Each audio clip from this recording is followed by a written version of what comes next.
Today we're going to Sea Otter, North America's largest cycling event, to ask people about their bikes. Excuse me. Hey Fergus, Hello. tell me about your bike. My bike is a Ritchie P29 that I just built for Sea Otter. Woo! It's steel? Oh man, I should have studied. It's a cross-country bike, but because I don't like mountain biking, I put drop bars on it, so it feels like a fast gravel bike that you can do fun stuff on. Kind of narrowish tires. I really kind of want to bling it out with these orange accents. Two things I want to point out. This is Kate Courtney's fork. That's right, world champion Kate Courtney. I got it secondhand. And then the other thing I did that I'm really proud of is I made the double shifter thing activate the lockout. Yay me. See, look at that. So when you have those like useless double shifters because you're all one by, you can do that. I geared it like an idiot. So it's got a 38 in the front and like a 46. And turns out it's really hard to get up hills still. How much is the suspension for you? The P29, it's a cross-country bike, so we built it around 100 mil of travel. I really want to show all the different ways you can build a P29, and this is it. Hi, my name is Cody Johnson. We're at Sea Otter Classic, and this is my marketplace factory racing bike I built up. So it's a Vitus Escarpe. I don't know. I just set some dude a lowball, and he accepted it 2 days later. Put a downhill drivetrain on it. Hit up my sponsor, FSA. Got some cranks, wheels, bars, and stem set up on it. And we're just gonna run it. This is my slalom bike. It's 150, 140, I believe. It's a little bit tall, but honestly, it's small enough and tight enough. It's good enough for the job. Hey, B. Hey, Hey, tell me about your bike.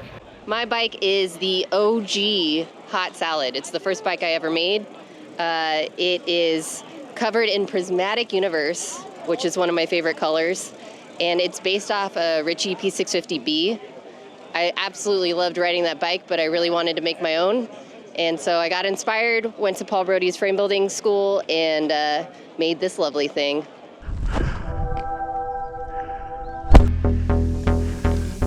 Hey, Josh. Hey Dustin. Hey, tell me about your bike.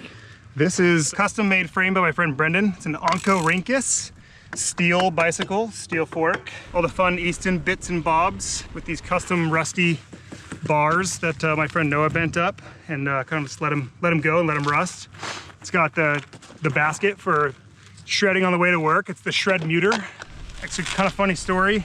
I got hit by a car on this bike, and it bent the down tube and the top tube, and the fork was all the way back here. So Brendan cut off the whole front end, and basically the whole front end's new paint job. My boy Blue, 0.2.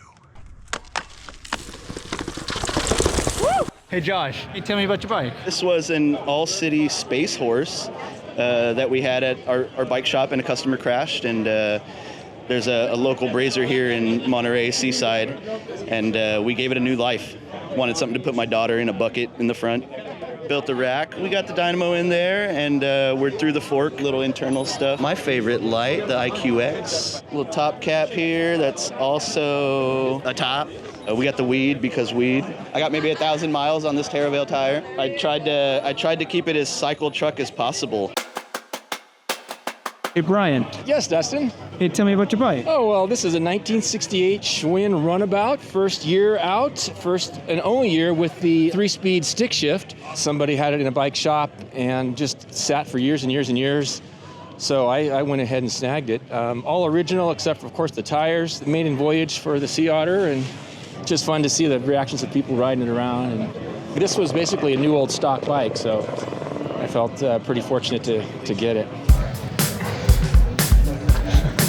Hey, Israel. Tell me about your bike. This is such a brand new bike. It's my very first time hardcore hardtail. Just make it, assemble it, take it out of the box yesterday. It's going to be the very first ride. I'm going to take it to racing to the dual slalom event. And actually, it's my very first time on a dual slalom race. So What could possibly go wrong? nothing. Hey, Mike. Hi, good morning. Hey, tell me about your bike. This is the new Specialized Epic. You can see we've got it fully upgraded with bottom bracket, got it oversized on the back, the new transmission cage. As you said, this bike has all the bells and whistles, but unfortunately it actually doesn't have a single bell or whistle, but that's okay. I think I'd still be happy to ride this one on the trail. Hey, Joe. Yeah. Hey, tell me about your bike. So I didn't bring a bike this time, but I asked one of these companies to set me up with a bike that would appropriately fit my riding ability. And what they've come up with is this. And I'm going to be honest with you, I'm not happy about the insinuation that I don't know how to ride a good bike. Hey, Eric, tell me about your bike. My bike is a Omnium Cargo Titanium with a whole bunch of bullshit added onto it. Kind of carries, obviously, everything I own, plus backups, and sometimes friends. It weighs about 200 pounds, plus or minus, 5 to 10 pounds, depending how many dumpster pizzas I've got on board. Components are pretty simple, mechanical discs, friction shifting, everything needs to be pretty reliable versus, kind of fragile and high performing. I've broken just about everything that I've tried, and the stuff I've got on there now is been working pretty good. How many miles do you think you put on this thing? Tour has been about 27,000 miles, and the bike has about 36,000 miles on it total. I do about 1,500 miles a month. I just call it like the cargo. Snacks are usually in there. Stickers are over here. More snacks down here. Knife at the ready. If I can't reach it while I'm biking, one of the more ridiculous things I've gotten recently is a anemometer. So when I'm in the middle of nowhere and the breeze is really kicking my ass, I can actually see like, oh, it is 35 mile an hour gusts. Not just me making up how fast it is. The best thing is getting a container to go in your stem bag. Donuts? Because then you can put whatever snacks you want in there.